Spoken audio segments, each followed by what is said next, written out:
I'm going to probably do flip Dr. McGaha to the end versus. Okay. So I'll flip that there. Take a picture of this. Okay. So how are you doing that there?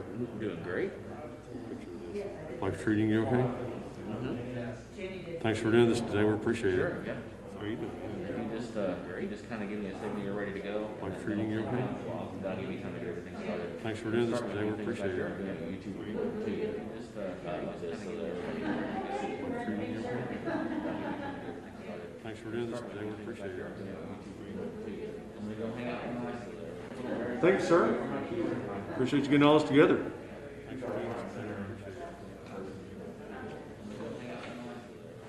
Thanks, sir. Appreciate you getting all this together.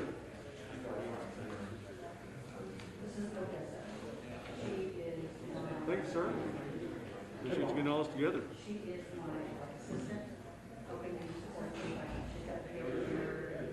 Thanks, sir. Appreciate you getting all this together.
How are you doing? Good, how are you? I can complain a little. Yeah. How are you doing? Good, how are you? I can complain a little. Yeah. How are you doing? Good, how are you? Yeah.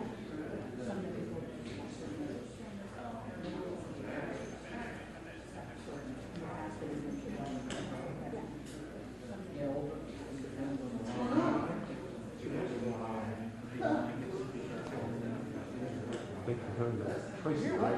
Yes, sir, that's correct. Walker. Thank you for doing this today. You're very welcome. Thank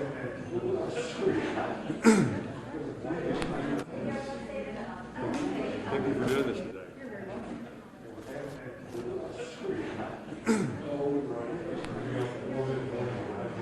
Thank you for doing this today.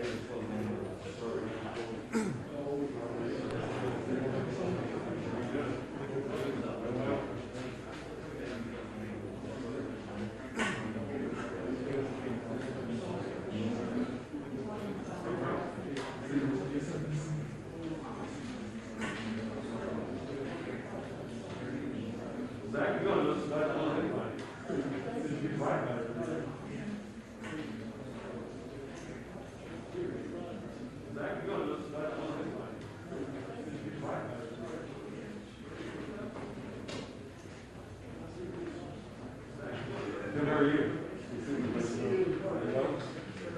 check, mic check. 1, 2, 3, 3, 2, 1. Mic check, mic check.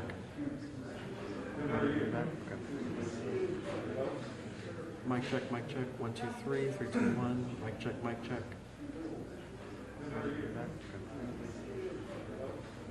Mic check, mic check. 1, 2, 3, 3, 2, 1. Mic check, mic check.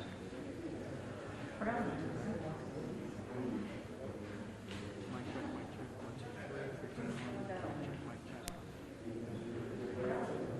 You didn't tell me I had my sunglasses on that day. That would have been really weird. You didn't tell me I had Test 1, 2, test, test.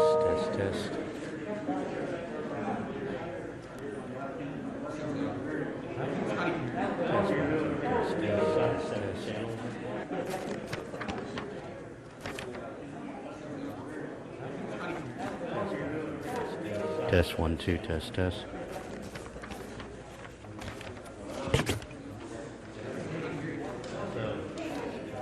1, 2, test.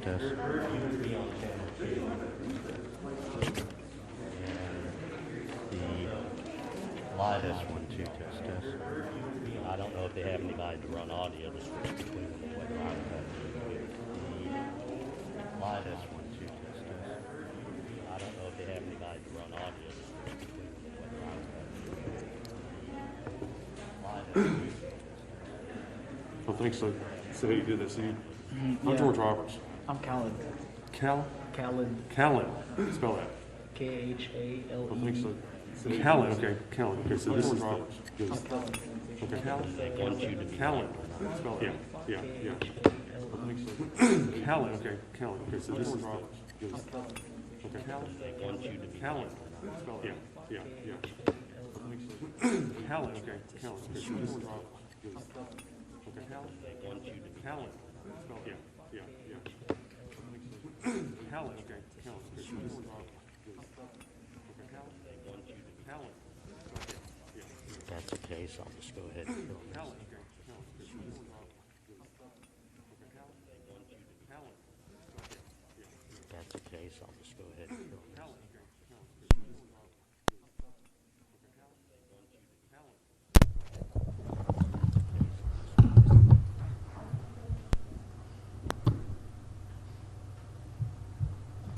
Good afternoon, everybody. We'll wait for Bob asked me to give him like a 10-second start here. Good afternoon, everybody. We'll wait for all good? Okay. 10-second start here. We start here. Thank y'all for being here today. Good afternoon, everyone. I'm George Roberts with the Northeast Texas Public Health District. Good. Okay. I'm joined today by our Smith County Health Authority, Dr. McGaha. Good afternoon, everyone. As well as Dr. Mark Anderson, Texas CMO, and Christus. I'm joined today by Dr. Cummins, CMO, We're here today to discuss the sharp increase in COVID-19 cases. We've now been over 8 months into this journey as we announced right here in this room the first 3 positive cases of COVID-19 in Smith County on Washington 13th. We've now been over 8 months into this. So where are we now? Well, the virus is still with us, and we must continue to take these measures in the coming days. And they are, first of all, number 1, stay home when you're sick. Well, the virus is still with us. Avoid large crowds and large measures in the coming days. Excuse me. Number 3, social distancing. We've learned that term a lot in the last 8 months. Stay 6 feet away from each other. Number 4, decrease the number of places that you go out and about social distancing. Number 5, wear a mask when you're out in public, covering both your nose and your mouth. Decrease the number of places. Number 6, wash your hands often for 20 seconds. Number 5, wear a mask when you cover your cough and sneeze, covering both your nose. Number 8, clean and disinfect surfaces. Wash your hands often. Number 9, keep your eyes off. Keep your hands off your face, your eyes, your nose, and your mouth. Clean and disinfect surfaces. And number 10, right now, if you haven't received it already, we've seen a lot of people doing this, but if you haven't got it already, please get your flu shot today. This is one of the best measures you can take to protect yourself from the flu, and also potentially, we don't want you to potentially have the flu and COVID-19. This is one of the best measures. So these measures are crucial to protect older adults and persons with underlying medical conditions who are at risk for a more difficult struggle with COVID-19 than our healthier population. To protect older adults. So today, you've seen me share at various gatherings a number of different charts and things. I don't have as many charts because I really want you to hear from our physicians today. So today, I have several I want to share with you to kind of show, document the rise in cases. Because I really want you. And our first one here. This is fresh off the press here today. Is our 7-day, what they call our 7-day rolling rate of COVID-19 here. Again, this is the number of cases. We see up there in Smith County, 59.05. That means over the last 7 days, there's been an average of 59.05 individuals per 100,000 in the population that have been tested positive for COVID-19. You also see other areas of the region are high. Wood County, Gray County, Rains County, Van Zant County, Henderson County, and Anderson County.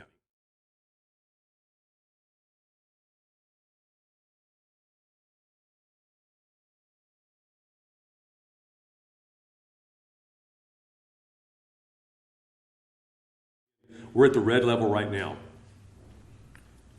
Our second is our net health COVID-19 daily new cases. Again, we're numbered there. The number there shows the case volumes per day, the day they test positive over our 7 counties that I just showed you on the 7-day rolling rate. So that's a 7-day, but you'll notice there the high rates are actually surpassing what we saw back in July when we had that huge spike. And to bring that a little bit closer to Smith County, since we're here in the Tyler City Council chambers, you see that same information right there. Again, it still shows the number of cases rising, and it's really at the levels as it was back in July. This right here, and you're hear the hospitals talk a little about their current experiences with COVID-19, but this shows the trend line on the hospitalizations. Again, this shows it's East Texas patients in Tyler, Texas hospitals. So it doesn't mean it's not just Smith County patients, it's patients from all over East Texas that are in our Smith County, Tyler, Texas hospitals right now. The peak on this chart was 214 on last Tuesday, the 17th of November. I will tell you, I received the report about where we are today. Today we're at 221. So we're at a peak level right now on Monday, November 23rd, 2020. So that was not reflected in the graph. So again, you'll see an uptick in the graph as of today. This is a chart here. What this chart basically is the percent of hospital capacity in combined hospital data for RAC-G. So RAC-G is our trauma area. It includes counties in our about 19 county area. It includes such counties as Smith County, Gray County, and several others. But basically, what we're looking at there is high hospitalizations as defined by the governor's order, GA 32. Any business establishment that otherwise would have 75% occupancy or operating limit may operate at only 50% when this rate gets to 15% or over for 7 consecutive days. Does that make sense? So we'll ask questions. If you have questions, we'll clarify that. But again, it's the number we're looking at there. We want that number to stay below 15%. Because again, if it goes above 15% for over 7 days, then our restaurants will have to have reduced capacity there.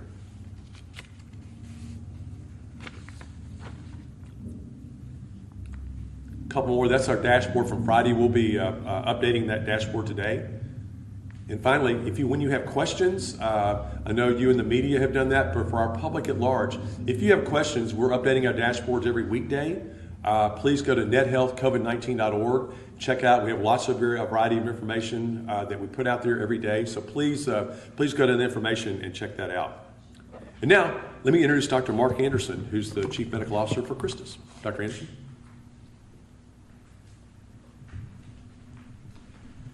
Thank you, George. Happy to be here today to talk about COVID-19. As you've heard already at Christus Health, we've been really aggressively planning and preparing for this pandemic since before it started in Texas. We focus that around our associates, where we recruit and train, our PPE so we can protect our associates appropriately, our testing, and our inpatient facilities. That in combination with all the other plans we've made, we're really prepared for this surge that we're seeing this fall. While we had a lull over the summer, we've been able to recruit additional personnel. We've expanded our beds within the Bradley Thompson Tower, added 96 additional beds. We have more critical care capacity than we've ever had previously. We've expanded our testing so that we have antibody, antigen, and molecular PCR testing available, and we're ready. So at this point, we're doing well. We are seeing the highest number of cases we've ever seen in the hospital. We want that number to decrease because that's what we can do safely in our communities, is to keep those that are vulnerable from having to be admitted to the hospital. We can provide great care, not just COVID care, but all care across the spectrum. It doesn't matter whether it's orthopedic, cardiovascular, neurologic.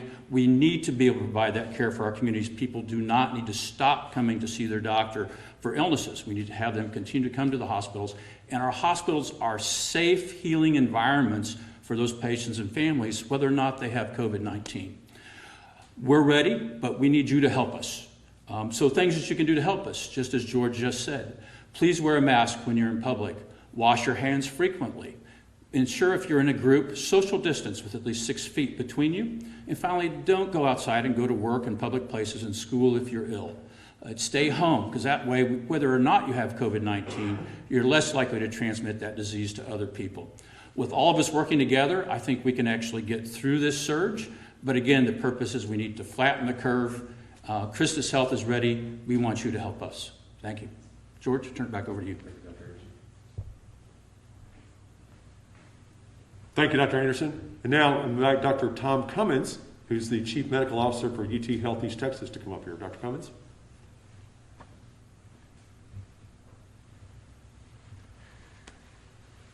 Good afternoon. I'll echo Dr. Anderson's points about being ready. UT Health East Texas has been working diligently since late winter and early spring, preparing, getting our staff ready, our supplies ready, our rooms ready.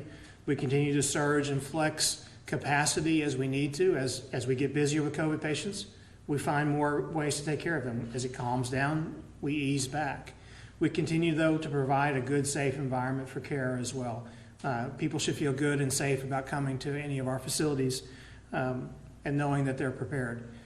But like Dr. Anderson, I want to talk about a few things that really do need to change, and we need you to consider to help protect the county, to protect our staff so that we can continue to meet care.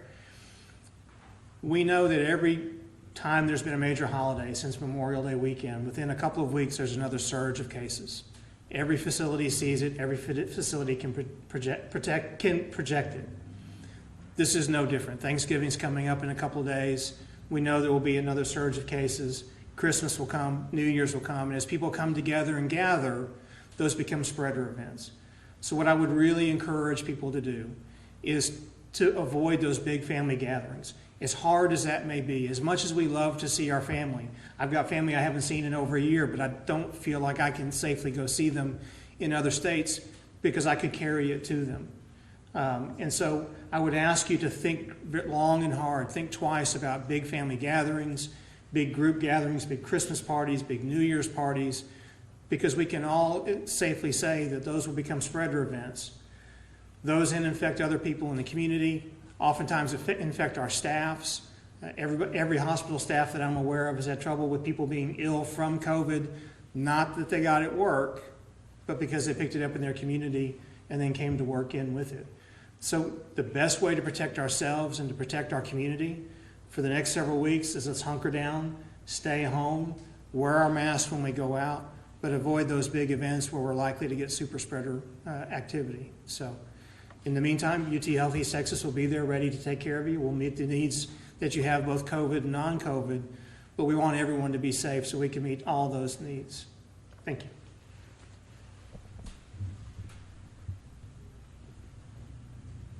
Thank you, Dr. Cummins. Let me just recognize Tracy Walker here, who's to my left, who's doing our sign language interpretation for today. Tracy, thank you so much for being here today and offering such a valuable service to our community. Next, I want to invite Dr. Paul McGaha, who's our Smith County Health Authority, to come up here and talk about the vaccine. Dr. McGaha?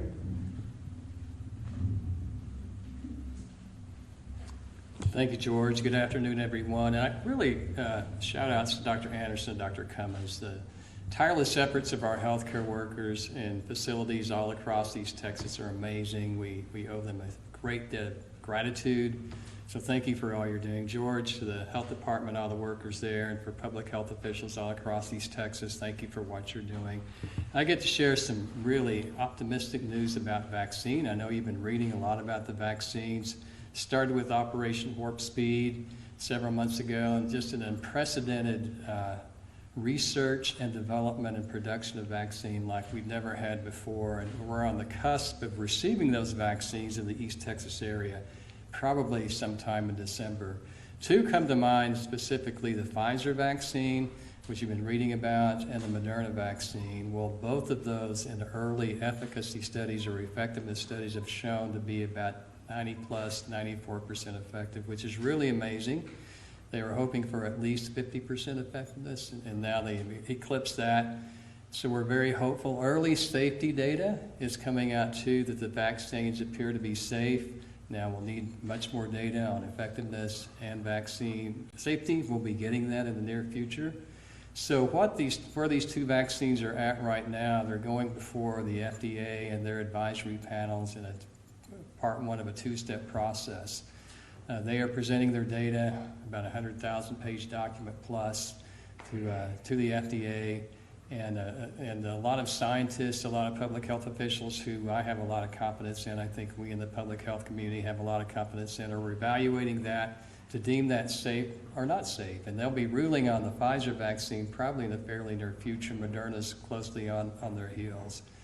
If approved, that will go before a group at CDC called the Advisory Committee on Immunization Practices, and they would have to give their blessing. So that's a step two of a two-step process. Once that happens, then vaccine can start being administered. Now, throughout East Texas, throughout Texas, and the nation for that matter, people are registering in Texas with the Department of State Health Services to be receiving sites. All the hospitals here have done that.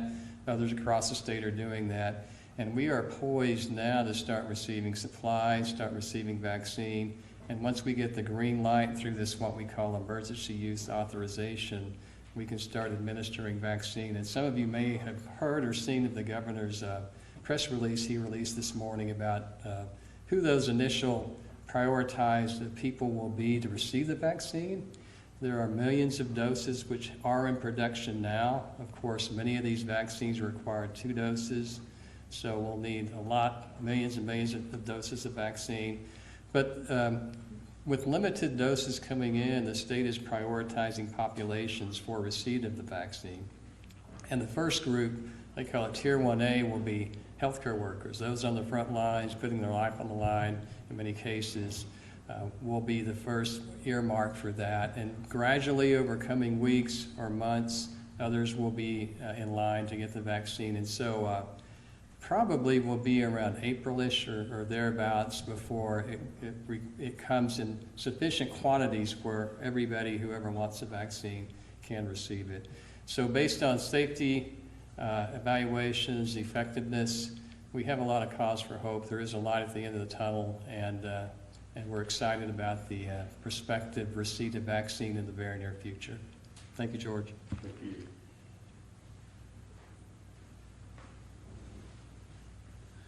Okay, so we're now ready to take questions from the audience here. So not sure how we want to, maybe we'll start with, John, we'll start with I'll just kind of look this way and kind of go around the room while we do it like that. Yeah, that's fine. It was just touched on about the holidays. So it looked like July 4th and Halloween were the big ones. What is your concern with Thanksgiving and Christmas, and how close are we to having a shutdown again? Like we showed that number, 13.5%. Right. So those are my 2 questions. Sure. Well, the shutdown would come. That would be more the governor, state of Texas. That would be more coming from his area.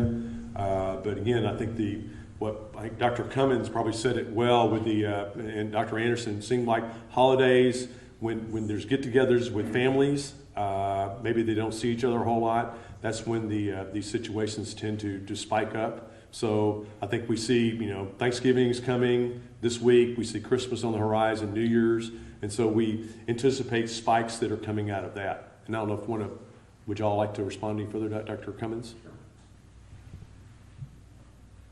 Well, I would say it was like I said earlier, you can predict it. Holiday happens, slow and then a quick rise in cases. Regular as clockwork. So, we had, as you said, 4th of July, Labor Day, lake parties, end of summer parties, Halloween, big surge. With the way Thanksgiving, Christmas, and New Year's stack up, there's a potential for a really large surge coming in through mid-December into probably early February even. So if people really don't do those things that we're recommending, I think all of us would predict that that's a likely outcome. Early on, and maybe the two hospitals can speak on this, there wasn't a concern about children. It was almost an afterthought in February and March.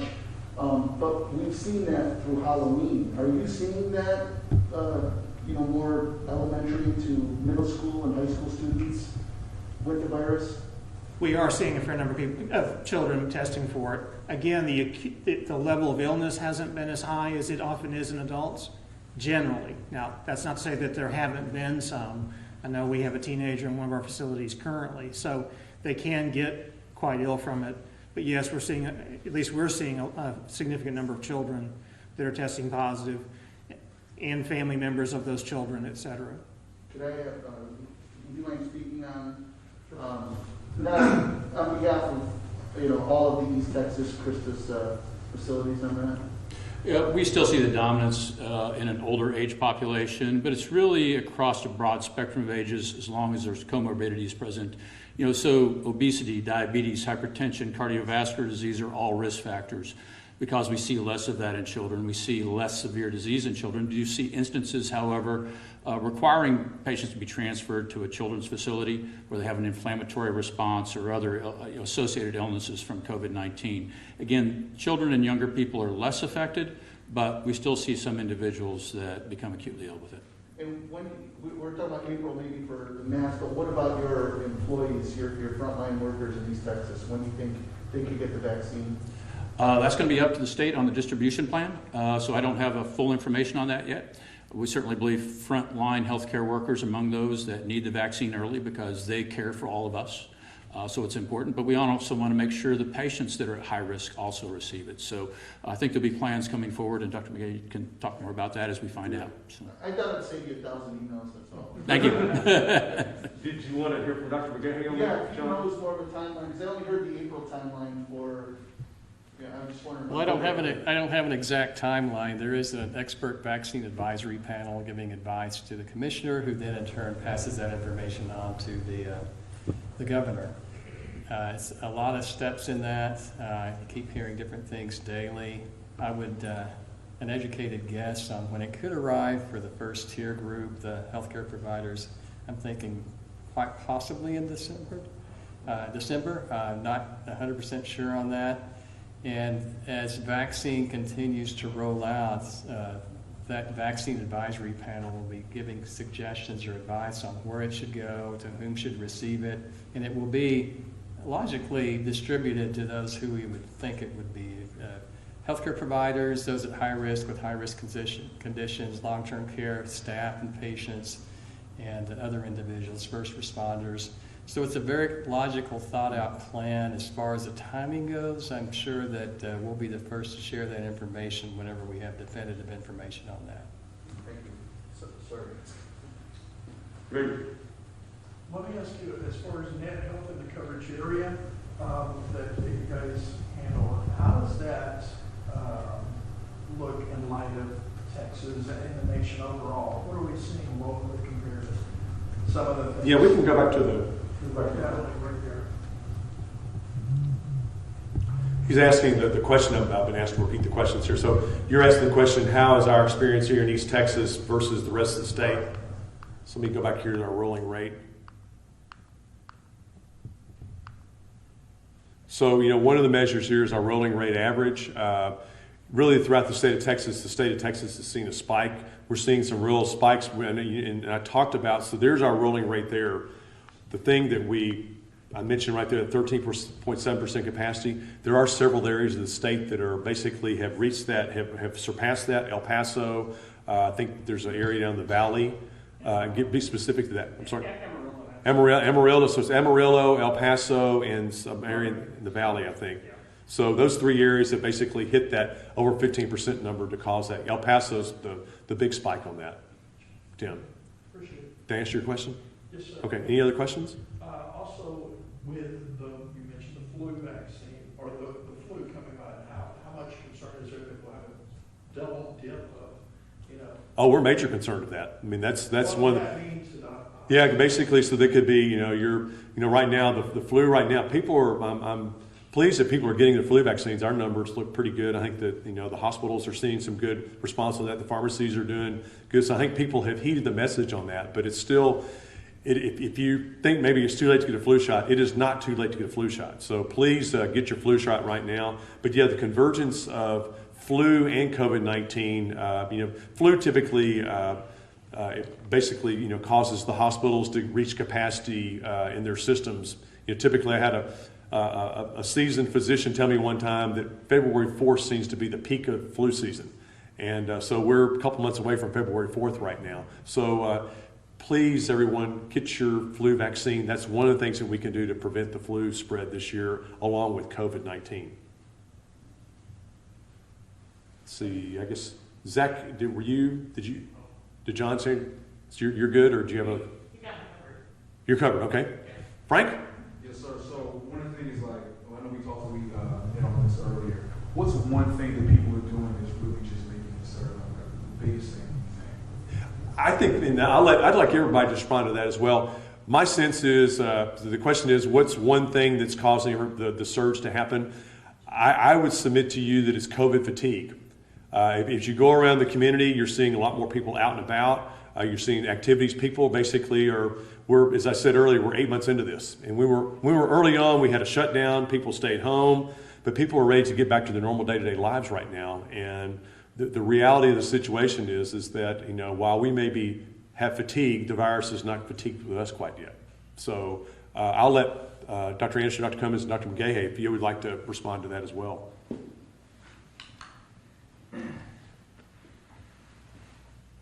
Yeah, I think I would agree with that the overall COVID fatigue, but just the tendency to be gathering in large groups, not masked, whether it be church services, football games, high school events.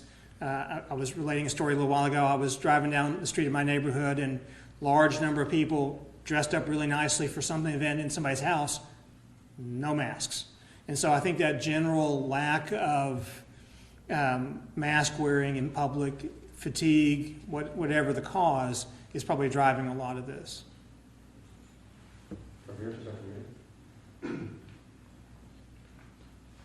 So I'd agree with both George and Dr. Cummins. At this point, we saw the greatest flattening of the curve when we had the most social distancing. It's really our only effective means until we have vaccine or some other treatment available. So as we opened up society, we got together more activities, schools, sports, other activities, back into our restaurants. It's inevitable. This is an expected surge. It's inevitable that we're going to see more spread in our communities. The same thing can occur with influenza, as happens with COVID-19. We believe that's why it's important to take these certain measures, wearing a mask, washing your hands, social distancing. Mainly don't go out into public ill, and we'll be able to flatten the curve again. I would agree with my colleagues here, all good points. I think if you look at the statistics and analyze what's happened over the last 2 months, it's been kind of generated from young adults, those 18 to 30 years of age. If you look at the curves that George has and others, people sharing air, basically, getting within 6 feet from one another, more than 15 minutes. And as you know or recall, for every person who has a case, they can spread it to 2 other people. So that's 2 spreading to 2, spreading to 2, if there aren't social distancing guidelines in place. So a lot of it is social mingling among young adults. Some may not think it can affect them, and usually it doesn't, but more and more young people are getting more sick with it.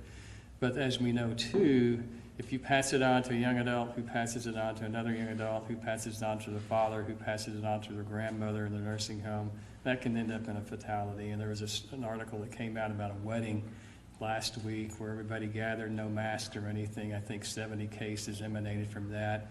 Another seeding of a population in a prison, I think 200 cases were from that, and then one person died. So you just never know. And so we need to be mindful of those who may not be around us, but that second or third generation spread could wreak havoc on a lot of populations.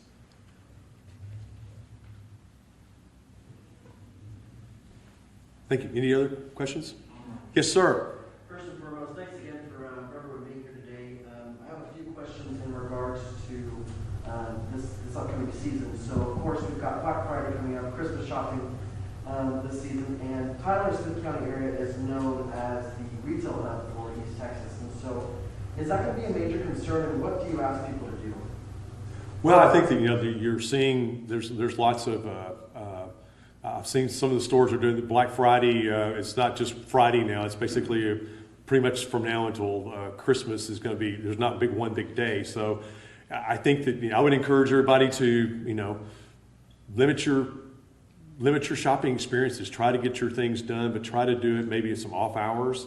Try to the online shopping experience. Lots of places do online, but I think basically just be cognizant out there. It doesn't have to be one day of shopping. It can be several days spread out. We want you to still, go to the retail outlets and things like that. Do what you need to do. But again, we talked about this early on. Probably right now is not the time to, when you go into a store, to just go for a shopping long, a multi-hour experience. Kind of go with an idea in mind what you need, and take care of that need, and don't just stay there for forever and ever. But you're right. This is a shopping mecca we're the kind of shopping mecca for East Texas. So just ask people to be smart about it when you're out there. Social distance, like we talked about. Don't shop if you're feeling bad. If you're sick, don't try to do that. Wash your hands before you go in. Have your mask on. Cover your nose and your mouth. Those things like that. So just exercise some wisdom right now. We're trying to keep life going in the middle of a pandemic. And again, as I said, I'm personally tired of the pandemic. Everybody else in this room is tired of the pandemic. But unfortunately, the virus is not tired of us yet. So we have to continue to be vigilant and diligent in how we approach all this. Thank you. And with that being said, of course, how do we prevent East Texas from becoming the next Lubbock or El Paso? What are some of the things that you'd like to address for that? Well, I think what we really have talked about here today is basically be mindful, be vigilant. Again, the virus is not tired of us yet, although we may be tired of it. So we have to keep on the diligent work that we've done for really 8 months. Stay home when you're sick is really my number one. When people ask me, what's the number one thing that you can do? If you go out when you're sick, regardless if you have COVID-19, the flu, or any other type of disease, you need to be staying home. So stay home when you're sick. Keep that social distance. Wear that mask when you're out in public. Wash your hands often. Those are the things that we can continue to do. Just be diligent about it. And then if you get the virus, stay home. And try to separate yourself as best you can from your family members, because that's, there's even situations if there's a way that family member can be placed in an area of the house and maybe meals brought to them, maybe they can have their own separate bathroom as possible. Those types of things keep from maybe spreading it throughout the house. Y'all, anybody want to comment? Anybody else want to comment on that? No, I would agree. Do all the things we've been talking about. Otherwise, it runs the risk of becoming another Lubbock or El Paso. Yeah. Anything? Okay. Anything else? Yes. Of course, with that being said, just out of curiosity, how many East Texas providers have registered to offer the vaccine if that becomes available? Oh gosh, do you know the answer to that? I've seen some facts, and I think I saw one the other day. I don't have the precise number. I know. I think it's like 26 in Smith County, maybe. Really? Okay, maybe 26 in Smith County. Thousands across the state. It's an abundance of medical healthcare providers, pharmacies, long-term care facilities. It's available to a lot of different outlets. So the uptake has been great. I think people are preparing themselves very well for that.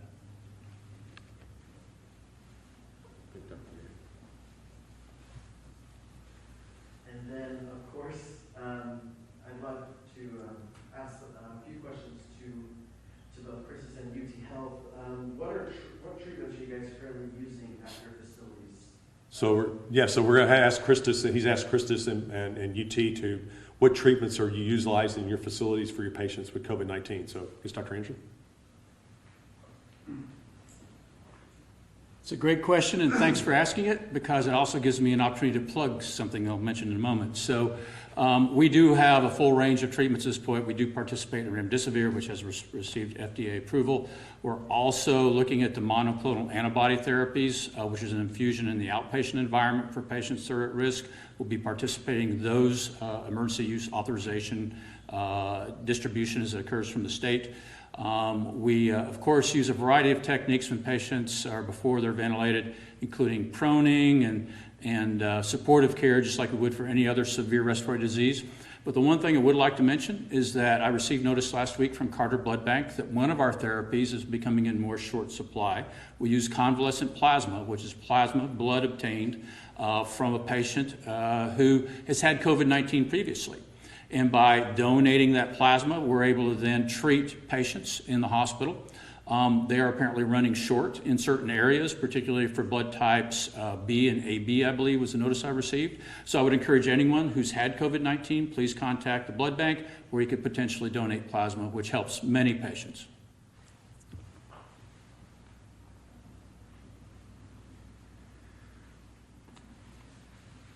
So again, I would echo what Dr. Anderson said. We are using remdesivir, the IV steroids, IV Decadron, non-invasive techniques, the proning, et cetera.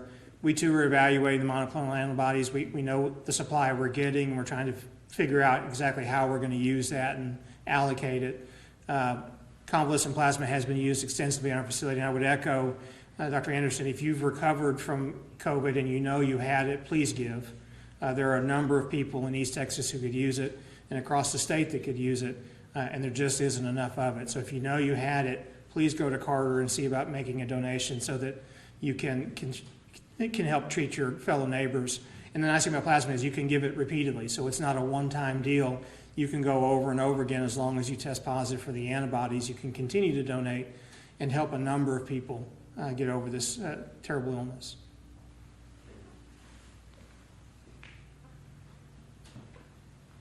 Thank you, doctors. And just I want to clarify a couple things here. Proning, when he says proning, because I asked him this question the other day to make sure I understand it. Proning means that instead of the patient typically in the hospital, typically lays on their back.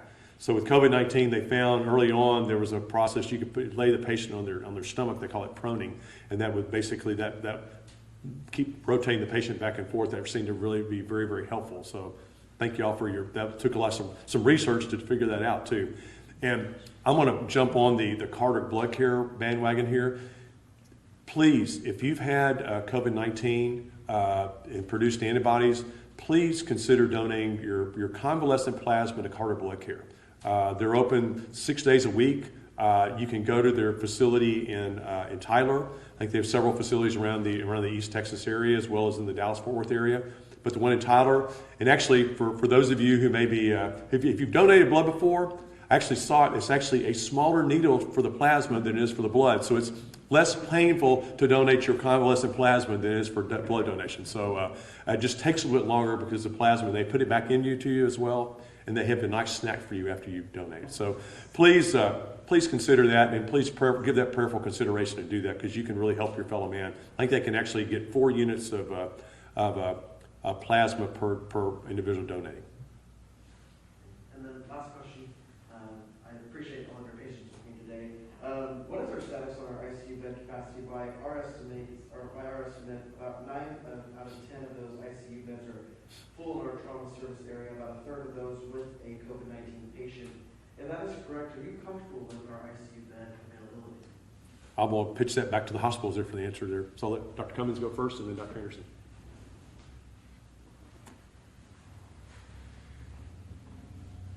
Currently, we are comfortable with our ICU capacity. I mean, different days, different hours, our capacity varies, but we've been able to generate more ICU capacity when we've needed to, and continue to look for ways to do that as we have surges. Again, it goes to my concerns about the people getting COVID. Taking care of COVID patients often takes us away from the ability to take care of others, and that has created some ICU challenges from time to time. But right now, we feel good about both our ventilator capacity and our ICU capacity across our division.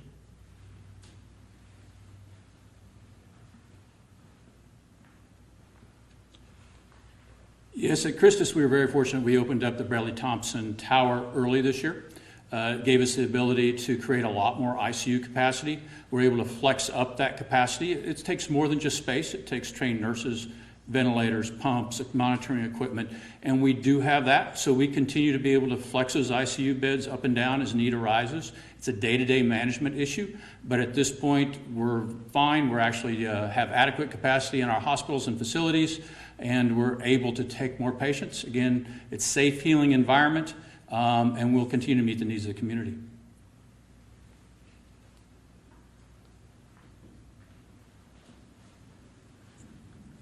Anything else? That's everything. Thank you. Okay, thank you. Alan? Thanks. Sure, just one question for Dr. Anderson and Cummins.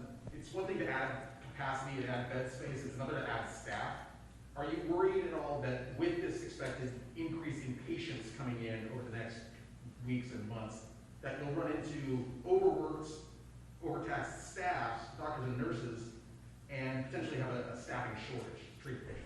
Sure. So the question is, before Dr. Anderson and Dr. Cummins come up here, the question is about hospital staffing. As mentioned, you have the physical space in the hospital, but the real issue is staffing. So how are the hospitals, Dr. Anderson, Dr. Cummins, how are y'all addressing the staffing issues, not only of your clinical staff, but also your medical staff?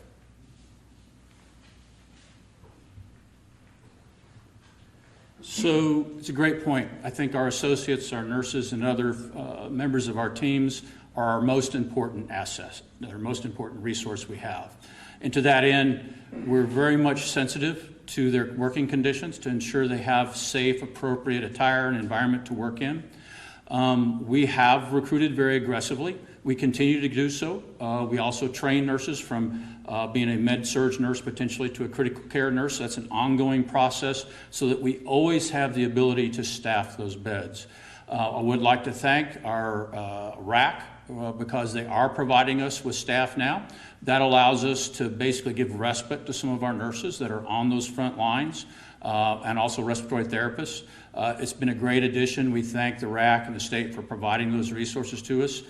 The thing to be aware of course, is we have community spread, then potentially our associates will catch it from the community. They're going to take all the precautions we're talking about today, but that's how we ensure that the associates are still healthy to be able to come to work, is to take all the measures we discussed today. If we can flatten the curve in the community, there's less risk that our associates catch it as well. But again, we're actively recruiting, training, and ensuring that we can staff those beds.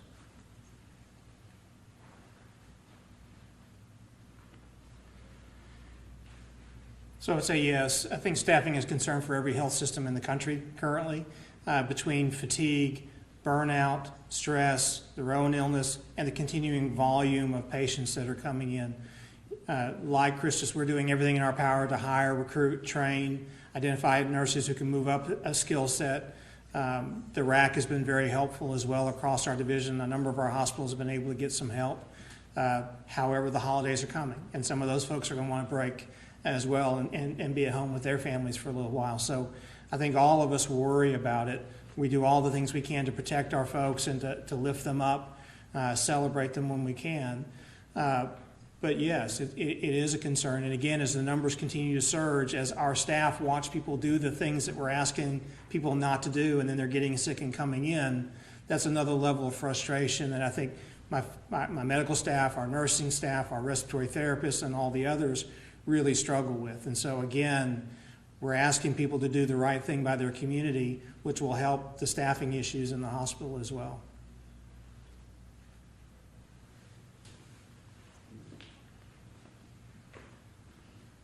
Before we close here, are there any other questions from anybody else? I have one more thing to say. Okay, go ahead, Dr. McGaha.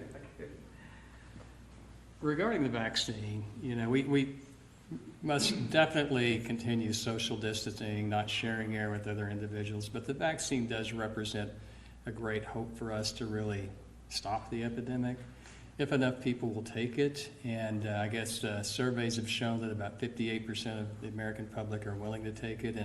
And we'll be hearing a lot of information in coming weeks and months about the vaccine, about safety and effectiveness, about the different vaccines. It will be very confusing, but hopefully we can clear up the confusion And to get to the point where if 70% of our population is either vaccinated or has had the illness, we will get into a situation we call herd immunity, where if you can vaccinate 70%, it will effectively block the spread to other community members. It will still continue to spread, but not to the degree that it's spreading now. So that's the hope. We hope people will consider the vaccination and get all their questions answered. There'll be a lot of great information. There'll be a lot of misinformation coming out. Get your information from authoritative sources. And it does represent a great hope for us moving into next year to really quell this epidemic and pandemic. Thank you, George. Thank you, Dr. McGaha. Any other questions? So just to wrap up here, number one, thank you all for coming today. Thank you for sharing this information on a daily basis. We've been in this journey now for 8 months. I think, as we stated earlier, people are becoming a little COVID fatigued, but the reality is the virus is not tired of us yet. So please exercise those, be diligent during the coming days, because as Dr. McGaha mentioned, there is some light at the end of the tunnel here, ladies and gentlemen. There is light at the end of the tunnel, but we're still in the tunnel right now. So please exercise diligence. I appreciate the work that our healthcare systems are doing. Christus, UT Health, the great work that they're doing. They're managing this situation with their staff. They're working many hours. Everybody's doing a great job, and it's also Public Health Thank You Day. So the people that work for the Northeast Texas Public Health District, I say to them, thank you for public health, and really for the hospitals. You guys have kind of gotten into the public health business yourself too. So happy Public Health Day to you guys as well. So again, thank y'all so much for your time and attention today, and have a blessed and happy Thanksgiving. Thank you.